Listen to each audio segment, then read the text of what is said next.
So it's live. So we're waiting for Erik to get on.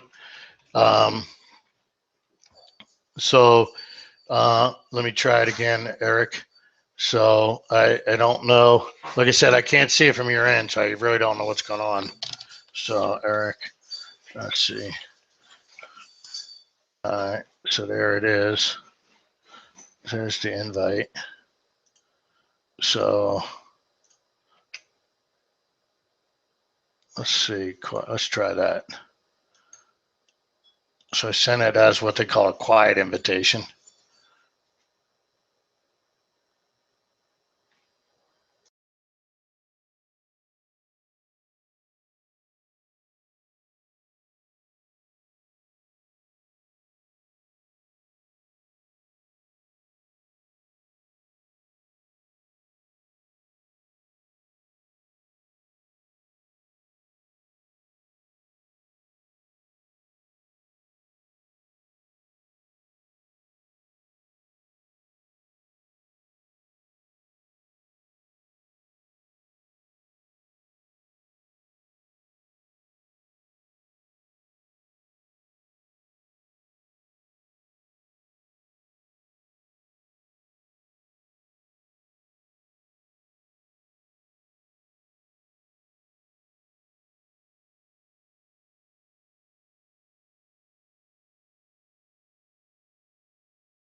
think I just joined.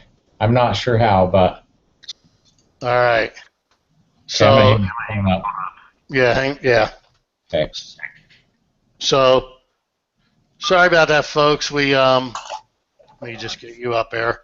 So sorry, folks. We're running it. I just seem to be having a myriad of Google Hangout issues that I'm working through. But anyway, here we are. We're just a few minutes late. We apologize for that.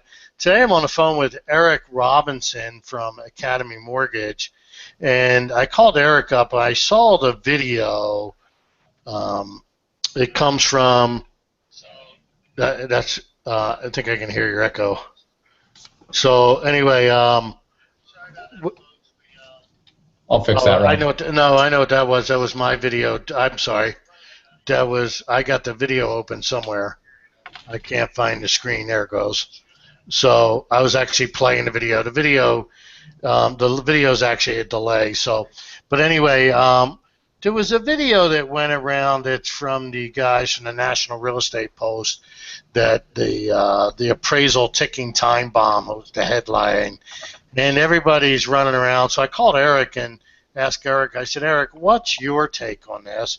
And he had some things to share that I thought were pretty enlightening and made sense to me. I mean, he's not fear-mongering, which is kind of what it seemed like the other guys were doing. So anyway, here we are. So I just want to introduce Erik Robinson. Erik, tell us a little bit about yourself, how long you've been in business, and, you like long walks on the beach and that kind of stuff. Yeah, I'm a mortgage lender. I've been in the business for 13 years now. Done everything from had a really small broker shop to a call center. I'm now at Academy Mortgage, doing mostly purchase business. Been here about 4.5 years, and really like it. Good. So, so let's just jump right into it. Collateral. It's called CU, Collateral Underwriting, and so. I mean, you watch one video and the sky's falling. I call Erik, and Erik's like, "Well, I think it's a good thing." So give us, like, I guess, a brief overview of what it is, and then we'll kind of go into the kind of questions. I'll kind of guide the questions, if you will. Yeah, absolutely. So, Collateral Underwriter, they're calling it CU. Fannie Mae has for years had what's called DU, which is desktop underwriting. That's the automated underwriting engine that we send every loan through for approval. So we take a client's loan application, submit all their information through this desktop underwriting. It spits out feedback that tells us what we need to get from that borrower to have a saleable loan for Fannie Mae. So they've designed a program that's going to do the same thing for appraisals. When we receive an appraisal from an appraiser, we upload it to this system, and it runs through an automated underwriting engine, and that engine spits out feedback and gives the lender and the underwriter directions on where to go, what the issues are with that appraisal, what the concerns are, and it actually spits out a score. There's a score between 1 and 5, 1 being low risk, 5 being high risk, that just is going to allow the underwriter to get better direction on what issues need to be addressed in appraisals.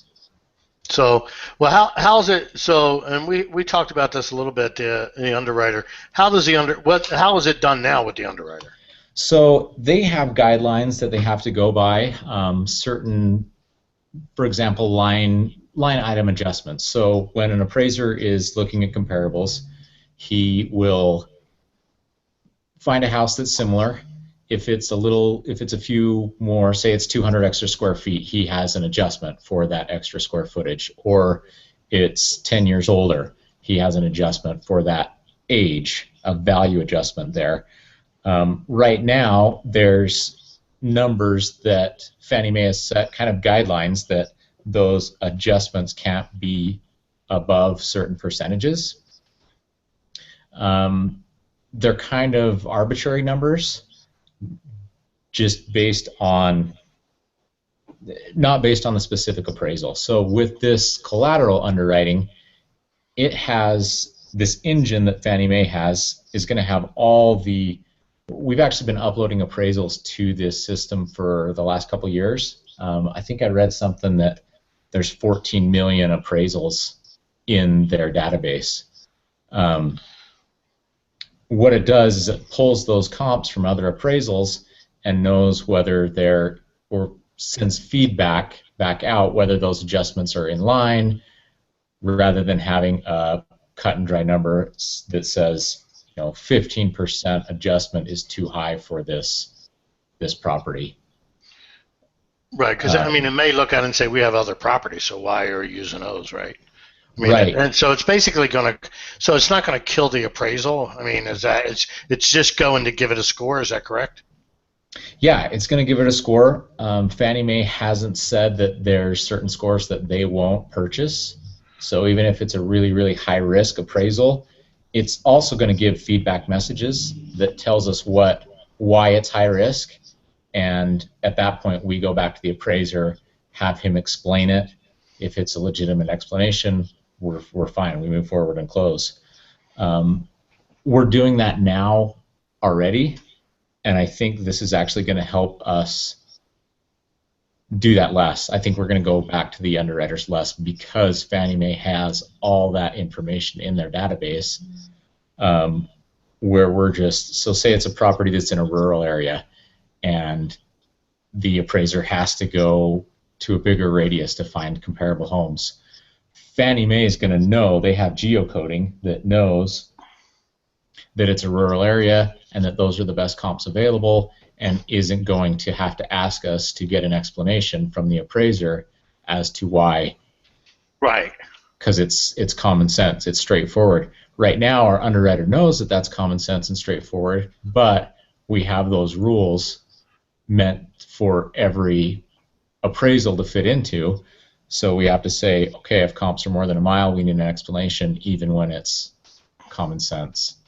Right. So the system. So currently the way I understand it is your underwriter is doing this kind of scanning of the appraisal, correct? Yes. Yeah. They actually spend about a third of the entire time underwriting a file is spent on underwriting the appraisal itself. Wow. That's another part of this that I'm really excited about, is it's going to take that, it's going to cut that time down significantly. So sounds. Technically, so they're spending a third inside an appraisal. Yeah.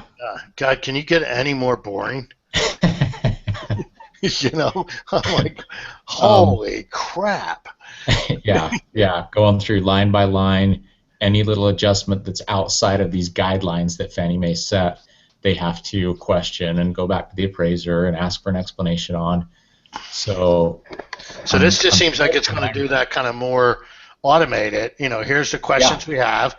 Shoot. I mean, you might even be able to just take that. I don't know what it looks like from your end, but like if DU spits out a set of questions, because it's really all it is, right? It's either an approval or it's got, we have some questions here, and then you just copy and paste your questions in an email and you're good to go, right? Exactly. Another thing, and this isn't happening yet, but their goal is to integrate this with DU, so it's a more holistic picture of the risk of the whole entire file. Yeah, because the borrower obviously has a play in there. Right. They're not going to be as worried about an appraisal if you have a really, really strong borrower. Right, you got 820 FICO scores, 20% down. They're not, yeah. Right. Who cares? Who cares if the appraisal is off a tad?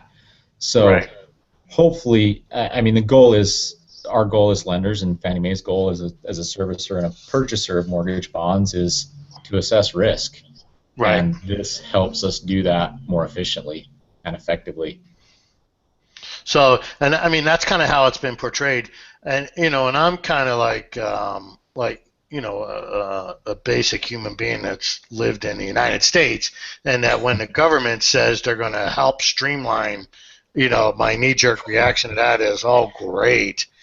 Right. Add another 90 days to the file, and it's going to cost the borrower more money. That's my knee-jerk reaction. Right. And that was kind of how it was the first news that I heard of this, was kind of how it was portrayed, and I'm kind of like, well, yeah, I don't disagree with that possibility, you know. Yeah. So, yeah. you know, but from what I'm hearing from you, that's really not the case. You I know, don't think so. I mean, I agree with you in most cases. It scares me whenever I hear the government's going to get more involved. But I don't think that's the case with this. All I've read about it is it's pretty positive, and they have such a giant database of appraisals. Why can't they compare, use the same comparables that every other appraiser used on that street and compare appraisals to the appraisal for the house next door rather than an underwriter looking at it one by one without that giant database of information. Yeah, and an underwriter, I mean, and the thing is, you know, I just, you know, I mean, an underwriter is familiar with an appraisal because they see the paperwork every day, but I don't really see, you know, I mean, because, you know, it's kind of like the BPOs, you know, the guys, most guys doing BPOs, you know, they're not really good. That's why they're doing BPOs for $50, right? I mean, so Right. you know, I mean, if you're worth your weight in salt and pricing, then you'd be pricing listings and making money. So Right. that, you know, that's, you know, not to say that there isn't a business in BPOs and the REO agents there, you know, they have to do them, but so it kind of reminds me of that where, you know, an underwriter really is not an appraiser. You know, I don't know what their working knowledge of appraising is.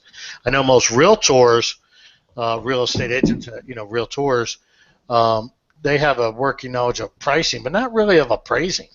Is how I find it. I mean, would you say that's true? I mean, because you guys look at pricing strictly from an appraisal, you as a lender. You know, the problem I always have with appraisals are they only look at the comps where I'm like, you know, hey, we just looked at 15 properties. This was the best deal. You know, you know, and that drives me crazy that you can't get the best deal to appraise.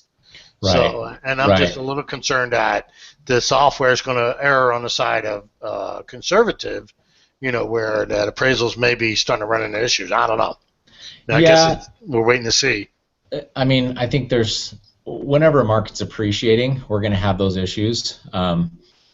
Because appraisals lag the market. They lag real time. I think, again, because there's such a giant pool of information for this automated underwriting engine to compare to, I really think it's going to be better. They have better information because it's real time, and it's every appraisal that gets done gets uploaded into this system.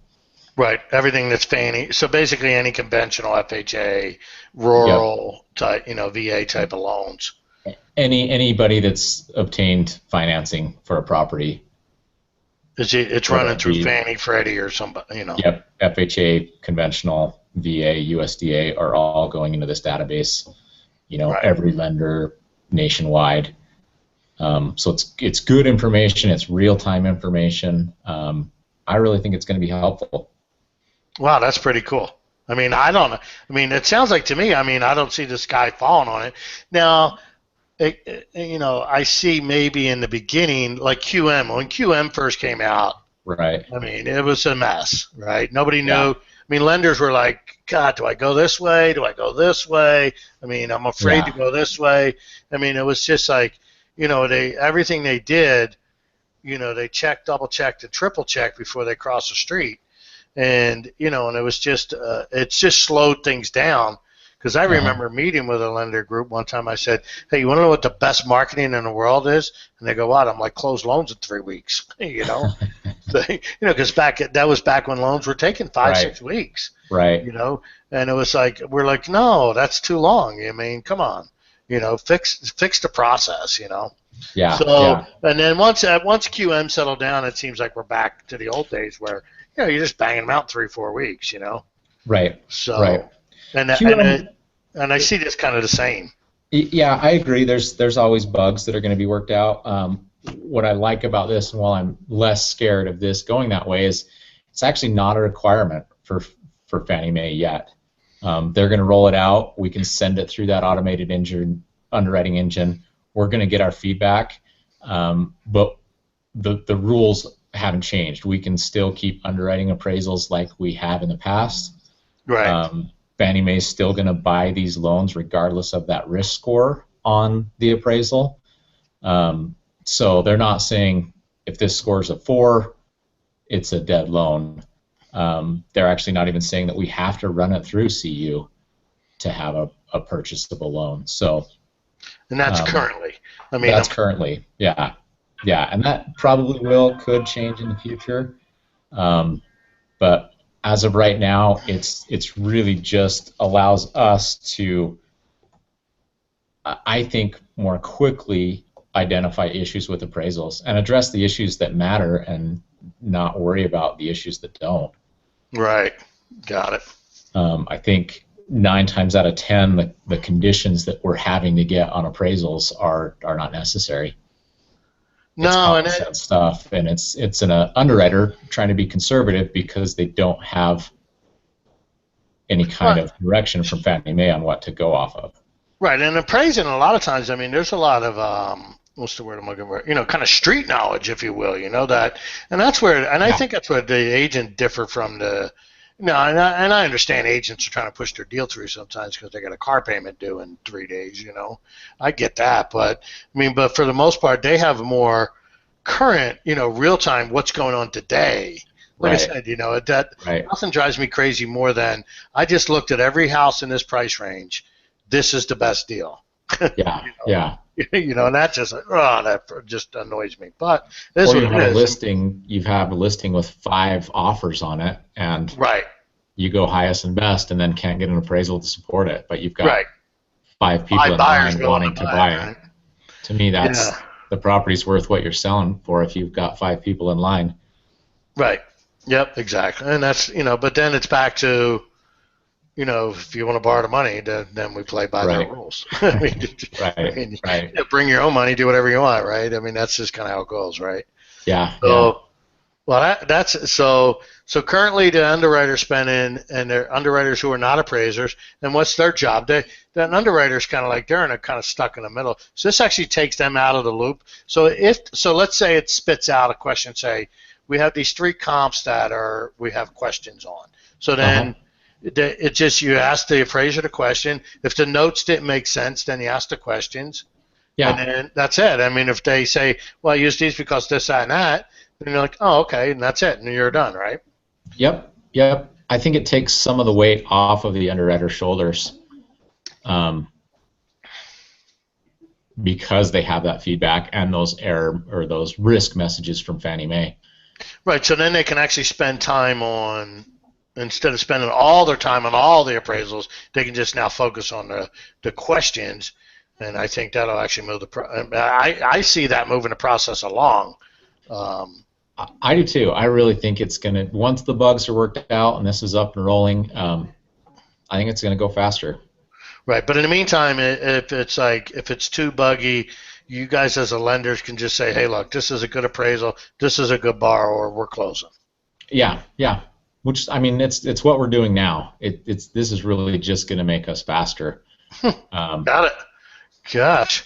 I know it sounds weird, but I think it's going to be a good thing. Well, it's like DU. So DU has made your underwriting pretty much faster, right?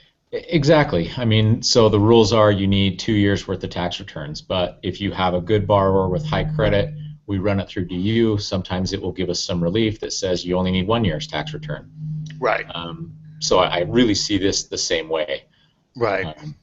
Being able to take some, instead of, because all the guidelines that aren't spelled out in the automated underwriting are the most conservative, the most time consuming. They err on the side of being conservative. So I think this feedback in most cases is going to give us some relief on the items we have to gather. Wonder how the appraisers. Wonder what an appraiser's perspective of this whole thing is. Because I do too. I'm real curious. I haven't talked to any. It's still pretty new. A lot of people haven't heard anything about it. It's rolling out January 26th. Is the date that it goes live? So Monday. Yesterday. Yeah, I asked the lender today, and he never heard of it. So I mean, I said, hey, what's your thoughts? And he didn't know, so he didn't have any thoughts. Yeah, so Yeah, he was kind of like, and yeah, so I did it at a CE class. I put him on the spot. I kind of felt bad for the guy, but Yeah. oh well. So obviously I threw his card away. So, um, We've been but talking about it for about 3 or 4 months. Had some of the guys that are involved in our company in rolling it out, just getting feedback from loan officers and feedback from underwriters about their feelings, and it's all been pretty positive. My underwriters will admit they're not property experts, and they've said they don't feel like they should be underwriting appraisals. no, I mean appraising is an art, not a science, and to me that's always been the issue, Uh-huh. where the appraisal system that we use is pretty much a science, and Right. appraising is not a science. Yeah. Yeah. I say it all the time. I mean, you take a raised rambler, the difference between, a raised rambler and a split entry to a computer algorithm Uh-huh. is the location of the stairwell. But if you Right. take a raised rambler and a split entry out in the open market, the buyers have totally different opinions of that. Yeah. So, so the buyer thinks totally different. The other one is, like 701 Kensington, if you know downtown Salt Lake, you got a property on the corner of Kensington and 7th East versus one down the street, identical homes, everything identical. Obviously, the one at 701 is not worth as much, but not Right. to the computer, it doesn't see that. The science doesn't understand that, so Yeah. Yeah. that's where you need, real local market expertise, Right. Yeah. such as, people prefer ramblers over splits theoretically, you Yeah. know, it's that type of thing, but the algorithms don't know that. So anyway, so, And the yeah, more we can take people out of that, I think the better. I agree. And we've got a pool of really, really good appraisers, and I think we should trust them. That's what we hire them to do. That's what we've screened them to do well. I think we should, trust them more on Yeah, their the whole thing. appraisals and Yeah, not. this whole thing that we're in now with the whole appraisal, the AMCs and the HVCCs, I think, from the bad appraisers during the boom, and I don't, now we have the whole new system that I think is kind of overkill.